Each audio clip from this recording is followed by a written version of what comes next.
Well, hey, everybody, welcome to the Military Wire with Mike Schindler. I am in fact, Mike Schindler. Let me get my tongue working well this morning. So I haven't had enough of my coffee yet. As you guys know, our episodes are sponsored by Bone Frog Coffee and Bone Frog Cellars.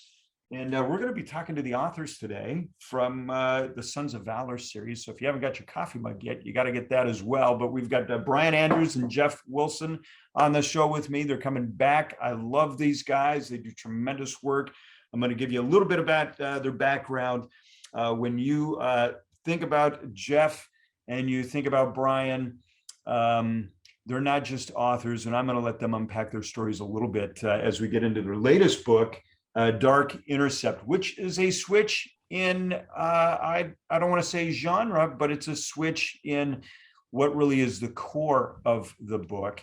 And it's pretty exceptional. And as you guys can see in the background here, the Sons of Valor, Collateral, War Shadows, their writings are so captivating.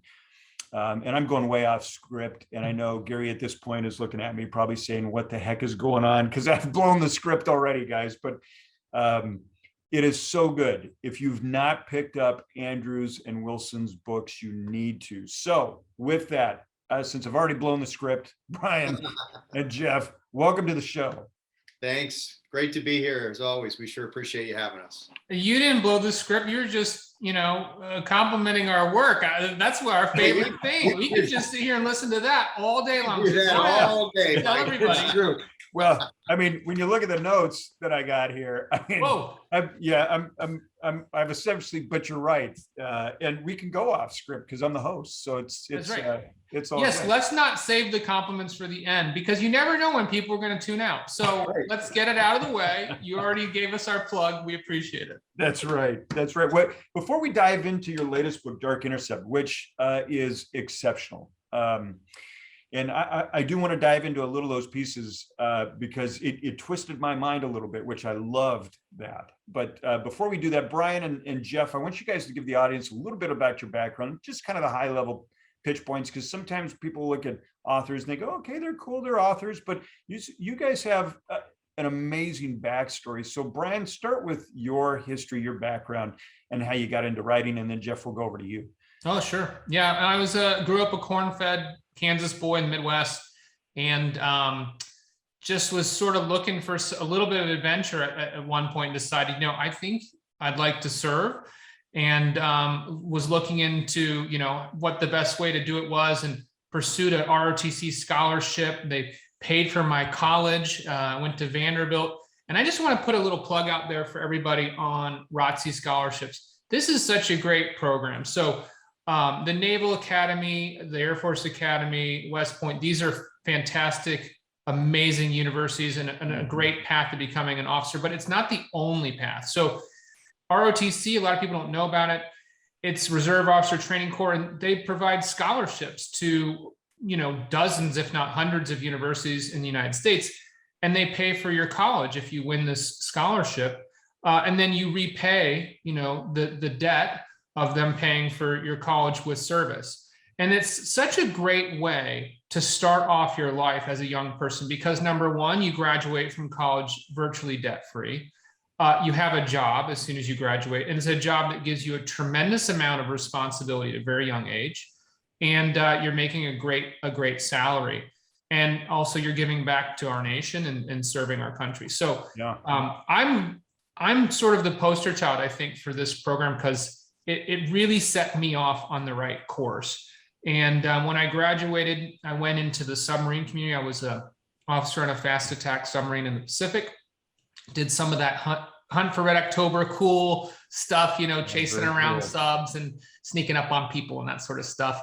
And but during that whole time I was in the military, always telling stories, to pass the time, keep people interested. And that sort of gave me the bug for writing, for maybe getting into writing, but that didn't really happen until years later. I said, oh, maybe I'm going to try my hand at authoring.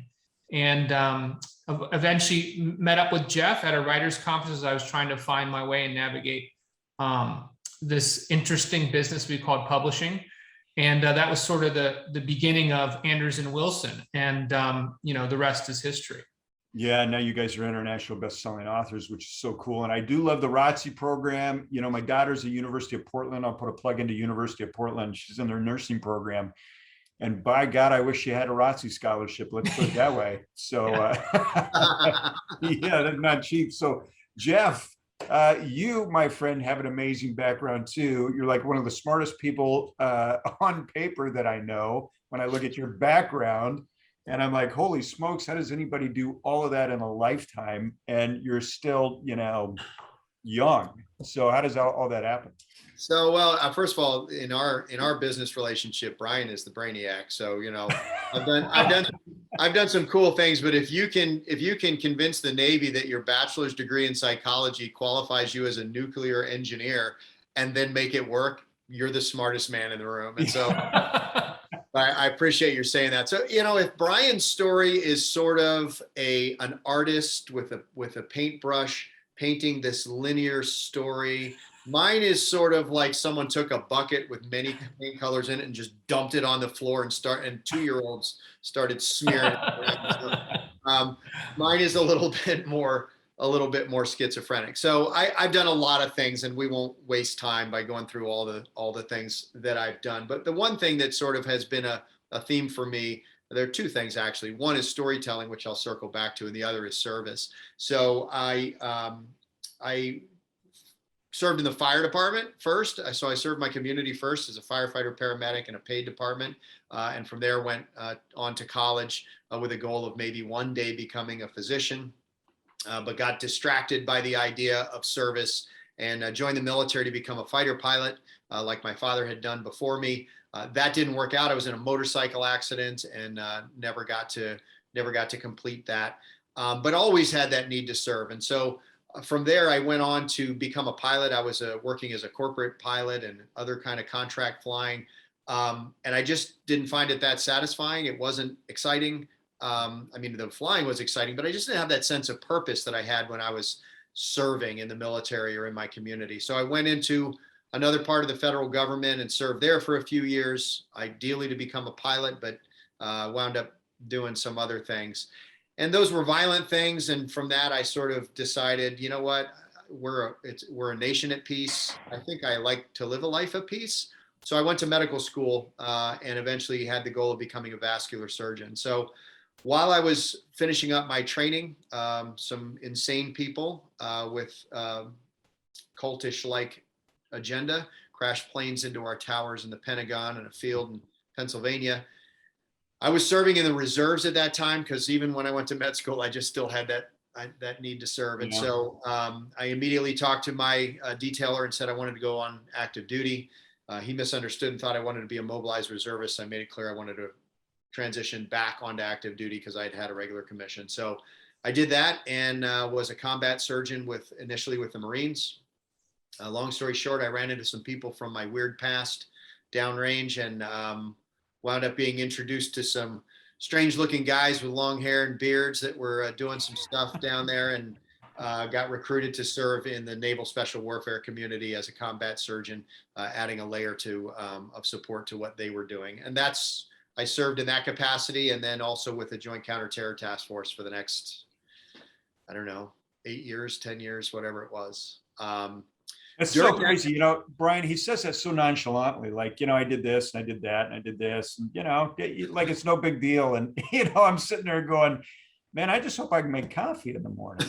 I know. No, it's hard to work with this guy because I'll say, like, we should probably research, like, what it's like to fly an F-18. He's like, no, I did that.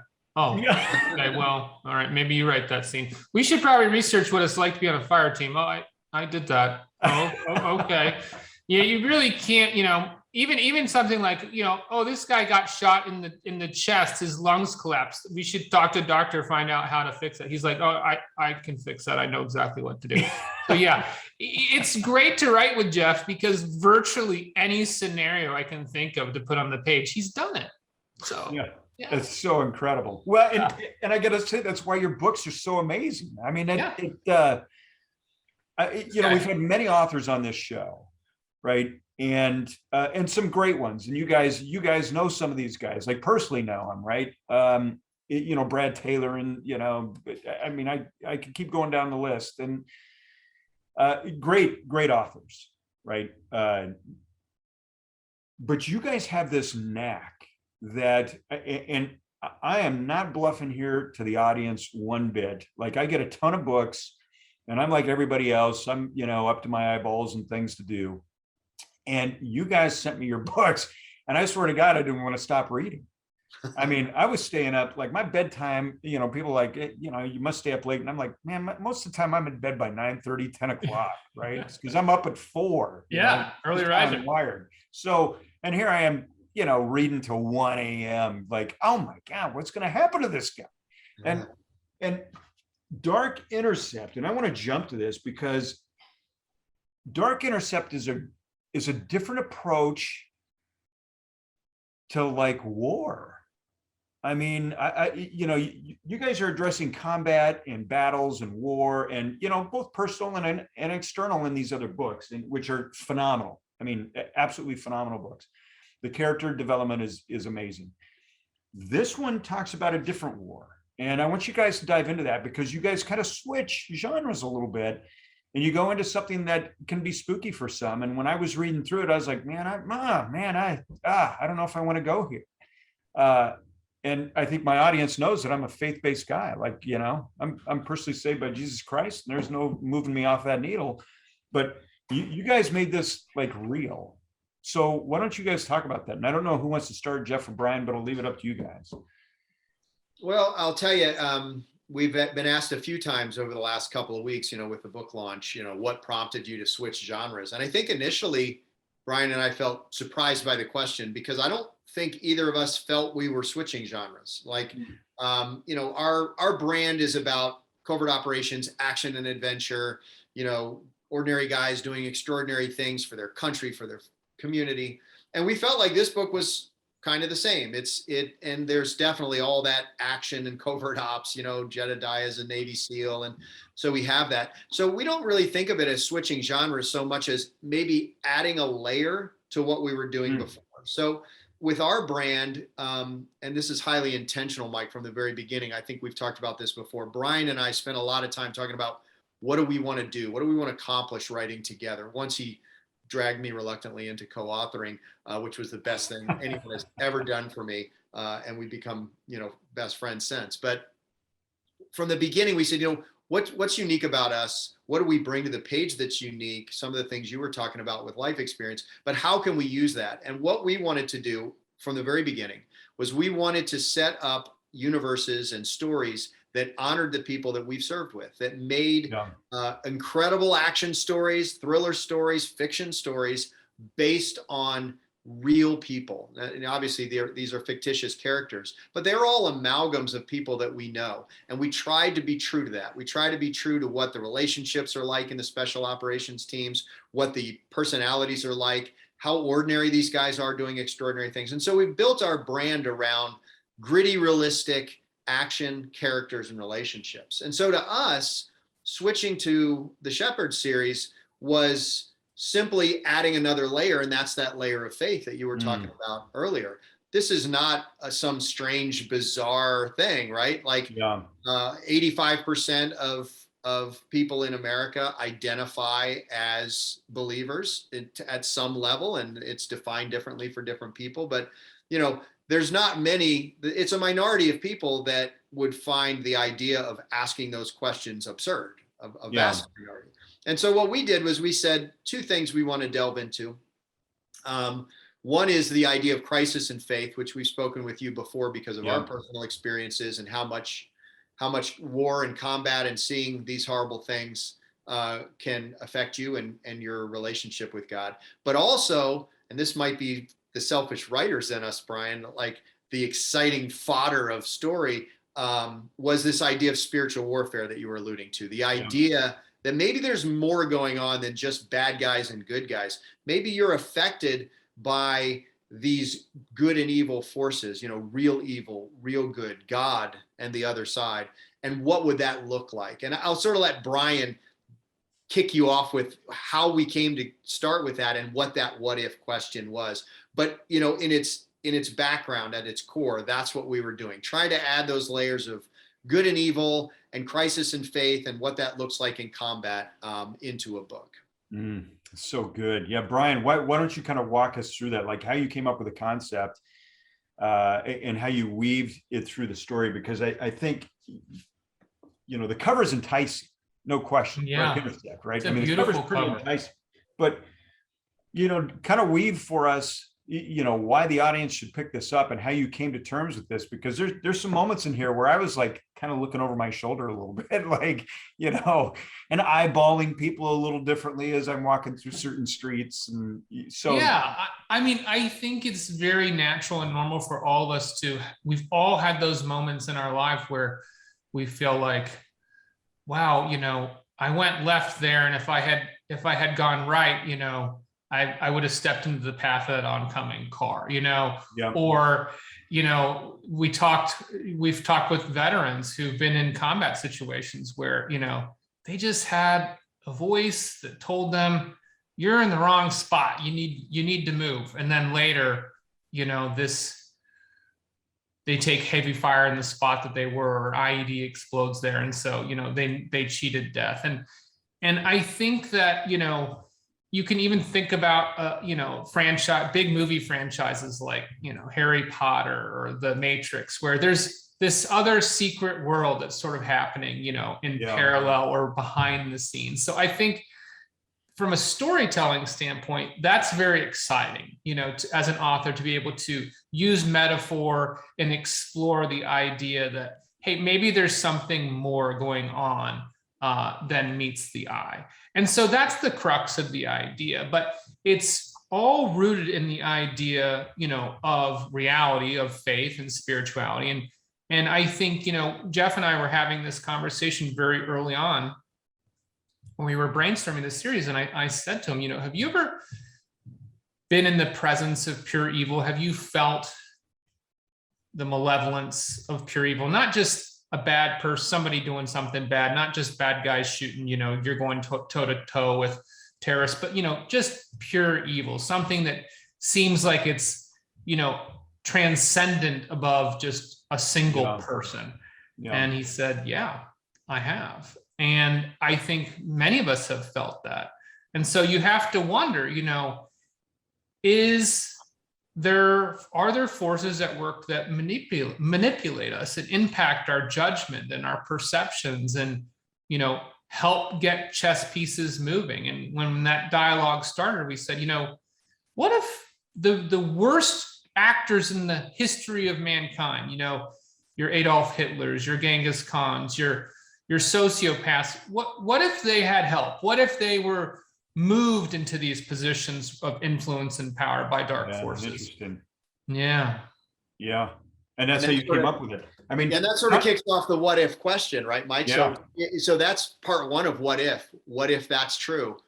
The second part is, well, what if, knowing that, good people of faith said, well, we have to be here for the sheep. We talk a lot in the military, the idea of sheep and sheepdogs and wolves, right? Well, if there's those wolves out there and there's a whole lot of sheep, maybe we need some sheepdogs out here to keep the wolves at bay. And so that became the sort of inspiration for this, was Brian having that conversation and throwing out all these great ideas, both faith and philosophical. And from that, we got to, what if there was an organization, a covert operations in the shadows, whose job was to fight not just toe to toe with bad guys, but in that spiritual warfare realm where that it's something more than that. And so from that, we were able to develop that, what I would consider a modest supernatural thread that pulls through in the book. And so it was really fun. Brian gets all the credit for all of this great conversation that we started with. No, but I mean, we were happily moving along. We had talked about doing something in the faith space before, but in terms of the idea, that conversation of, have you been in the presence of evil? Well, what is evil? And it wasn't, Brian, if I remember correctly, we weren't even really brainstorming that conversation. We're best friends. So we have plenty of conversations where we're not working. That was just like a social conversation. And from that, we went the next level to designing the book. But, super, super fun. Well, I will say that, Dark Intercept, the one, as I was reading through this, I'm like, oh my gosh, who am I in this story? Right. I think we've talked about that before. Like, I start to piece together like who is who. And, life is a big story. And we're always talking about how, your life is your story. You're the author of your story. Other people will write in your pages, but who are you in your story? And so I'm reading through this and I'm like, oh man, I'm which guy am I? Like, and I want to be part of that special team. Right. And I'm like, yeah, I don't know, but I don't know if I could go toe to toe. That, like, it became a question of faith for me. Like, how convicted am I? It's easy to have faith when life is really good, right? And I think, for those of us that have served in the military and experienced certain things, we understand that our faith is probably really, really rock solid in many moments. But I just got to say, this is one, again, all your books are amazing, but this book took me to a different place. It made me question, okay, so if I'm faced with this scenario, who am I in this scenario? I love the fact that I love that you're saying that. I love that you asked yourself the question, who would I be in this story? And maybe you're several characters, because I think that when Jeff and I wrote it, we feel like that. You empathize with Jedidiah, like in our other series, Tier 1 and Sons of Valor, especially when you meet Dempsey and you meet Chunk, these guys are like heat-seeking missiles. They are on mission. They are locked on target. There is no stopping them, right? And they're not questioning their purpose. They're not questioning their place in the organization or their mission. But Jedidiah is in a different place. When we meet him, he's broken emotionally and physically and spiritually. He has no purpose. He even says on his retirement day, what the heck am I going to do now? Yeah. And so he's trying to figure out what's next for me. And when he gets that phone call from David, his estranged best friend, this is taking him back to this something that happened in his past that caused him to run away. And we learned very early that when Jed was faced with something that shook his faith, his solution was to run away. Yeah. And many of us have been in similar situations. It might not be our faith. It could be a marriage. It could be something professionally, where when we're faced with something uncomfortable, the easier path is, instead of confronting it, to walk away or turn away, or maybe we run away. But eventually, I think we all find that that's not a solution. At some point, you have no choice but to circle back and address whatever that difficult thing is in your life. And that's what Jed has to do. I love this book. How do people get the book? Oh, it's available everywhere. Anywhere, wherever they buy books, they can get it. We're big fans of supporting independent booksellers. It's hard for them right now with all they've been through over the last year and a half. But your independent bookseller, Barnes & Noble, Amazon, obviously, a lot of people buy through that route. I will tell you that there's something special going on right now. Two things. One, on Amazon, they do have the book on sale. It's only like $19 in the hardcover. But the other thing is, if you go to an independent bookseller, any brick and mortar bookstore I think is the rule. Any brick and mortar bookstore, and purchase the book and send us proof of purchase. And all of this is available on our website, andrews-wilson.com.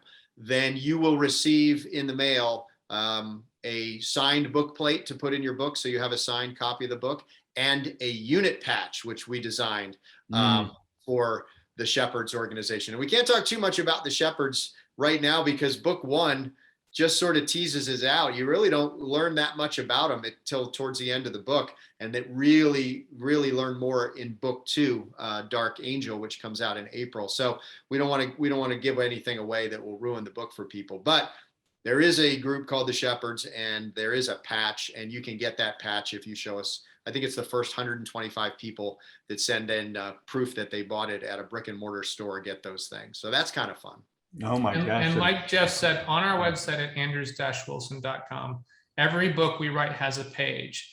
And if you click on that, there's a list, there's links to every possible place you could want to get the book, like he said. So lots of all the online retailers plus Audible. So there's probably a dozen links there. We try to make it easy for people.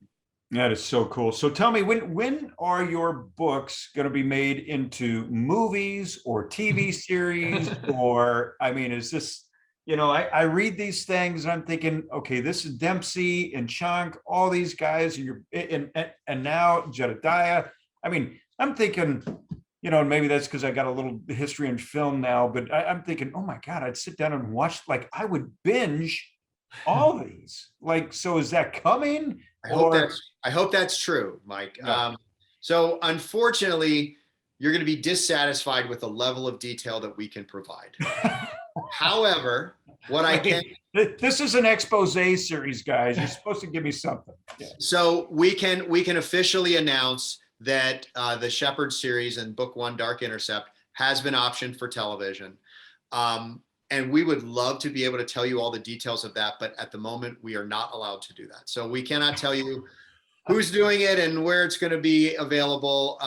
We were really hoping those details would be available by launch week. Unfortunately, we're still bound by the company that optioned it to not share that information. But we do hope that we'll have a very big announcement with more details soon. But we can now officially announce that the series has been optioned for television. That's so cool. Well, obviously I didn't get the main part. So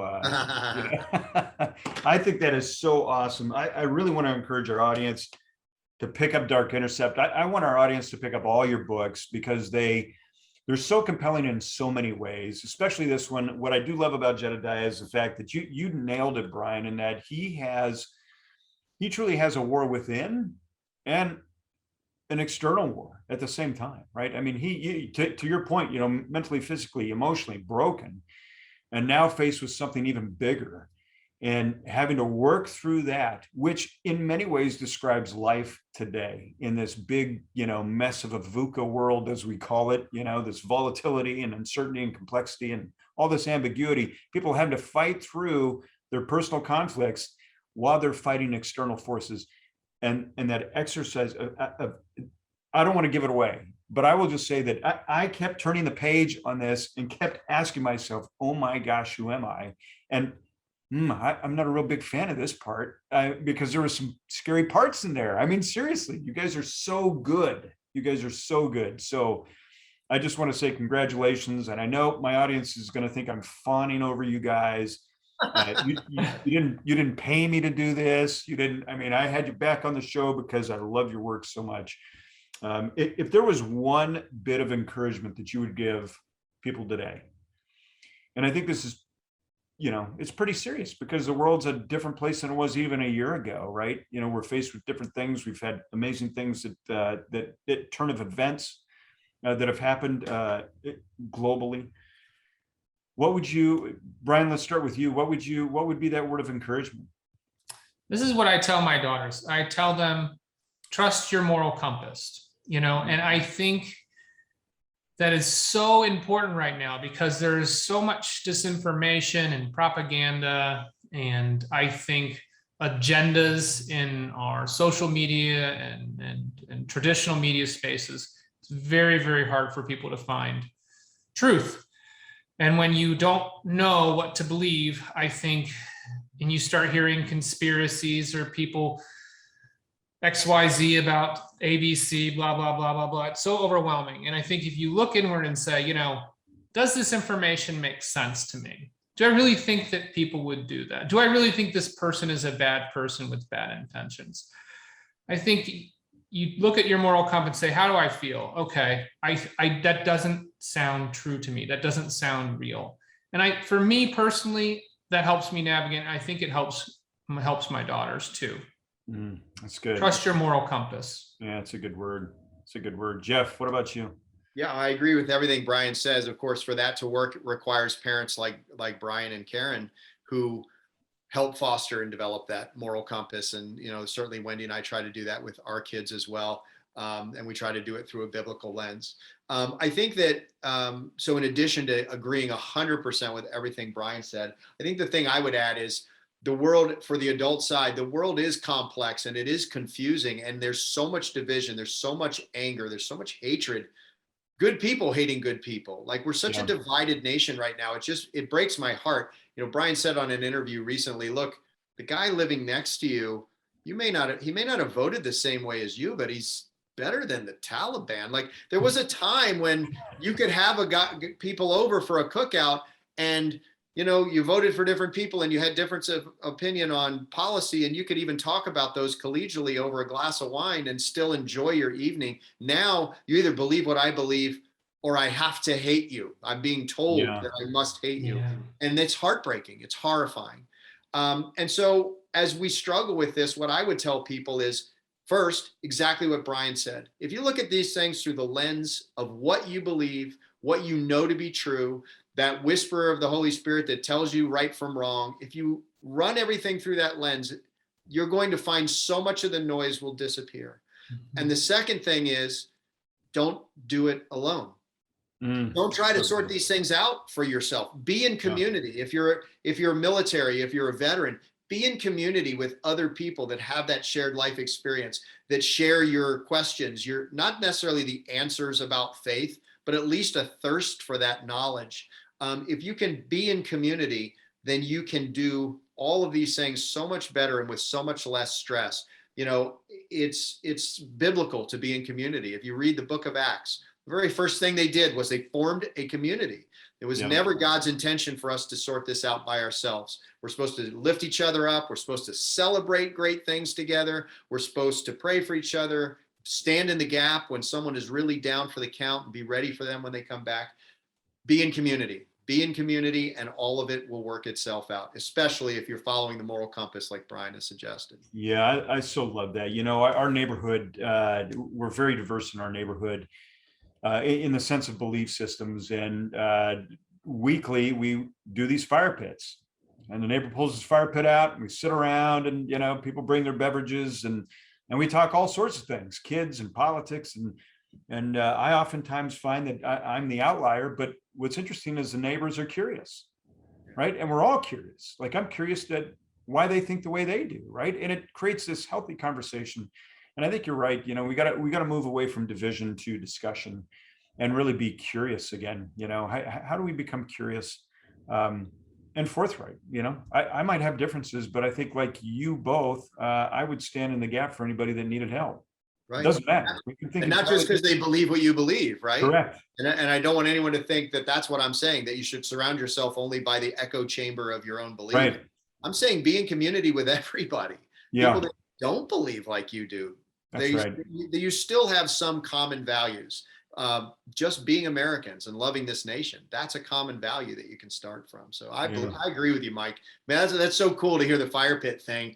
That used to be every community in the country, right? Yeah. And it's sort of gone away because they go but they're a little superficial because they're afraid to say the wrong thing. Like we've all felt that, like, I don't want to say the wrong thing, and then I'm put artificially into this camp or that camp. And God bless you guys that you're doing that. That's awesome. I'm going to start that in our neighborhood. Yeah, you should. I think it's just brilliant. It's wonderful. And I think I've gotten to the point where I'm like, well, it's better to be hated for who I am than loved for who they think I am. So, there you go. And at this point, we just all love and respect each other, which is interesting. So guys, I got to say, Dark Intercept, great book, amazing work. Love it. I want our audience to pick it up. Team, you guys got to check out their website. You got to go to Andrews and Wilson, andrews-wilson.com. Check it out. You can find all their books. I don't have all of them on display, but Sons of Valor was awesome. I mean, I could talk about Dempsey. I could talk about Chunk, Jedidiah. I mean, all these guys, the character development is amazing. Congratulations on the series that's coming up with the whole Shepherd series. That is awesome. And gentlemen, I just want to say thank you for being on the show. Love what you're doing. Thanks, Mike. Thanks for having us.